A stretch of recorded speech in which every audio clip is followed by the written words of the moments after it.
طبعا تحية لتنسيقيات الثورة السورية فردا فردا ولكل الناشطين والناشطات. نحن مثل ما وعدناكم اليوم قمنا بزيارة للأخت ناهد اللي امبارح كانت حالتها موجودة على تنسيقيات الثورة، كان في كتير تعاطف معها، فنحن زرناها بالبيت لنقيم حالتها تماما. أخت ناهد احكي لنا عن وضعك الصحي. والله وضعي الصحي مثل ما انك شايف، يعني صعوبة بالمشي كتير، يعني ما بعرف. أنا ما بس أحكي شيء عن وضعي لأنه كنت صغيرة. يعني بقول الوالد الله يخلي لنا يا إنه وضعه هيك هيك هيك، أنا ماني حافظاني فيه كان. طيب انا راح افسر لكم لانه قعدنا مع الوالد والوالده وحكينا وقت كانت عمرها سنه طفله اصيبت بالسحايا، وهذا الشيء يعني ضرب لها الاعصاب عندها، فهي ما بتتذكر حالها الا تقريبا هيك. ما بتقدر تمشي ولا حتى تقوم بواجبات البيت مثلا او حتى اشياء الشخصيه، بدها مساعده دائما، وبدها دواء بشكل مستمر، تقريبا حوالي 600 ليرة كل شهر بتستهلك دواء. هذا الدواء إذا ما استخدمته أو ما استعملته يعني بيأثر على جسمها، بصير خلقه ضيق وحتى وجعها بيزيد.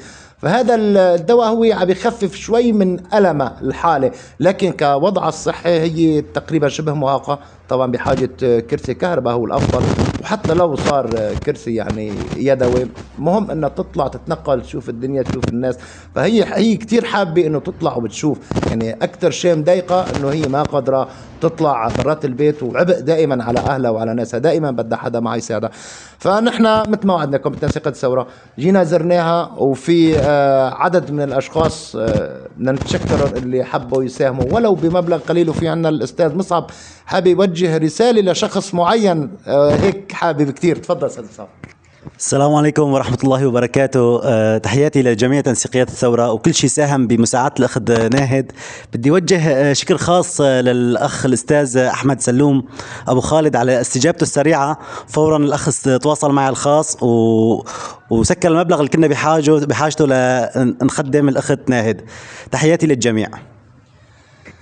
الله يعطيكم العافيه طبعا ويجعلها بميزان حسناتكم. في اكثر من شخص، حتى في اخ ما بدي اذكر اسمه، انا بعرف ما بريد حتى لو حتى هو طلب مني هاي المبلغ الاماني وصل للاخت نايد. طبعا هو مبلغ بسيط حتى الناس ما تتفكر يعني انه شغله كبيره، هو جزء يسير جدا. نحن نتمنى الله يشافيها ويعافيها قبل كل شيء ويكتبها في ميزان حسناتكم. شكرا، يعطيكم العافيه.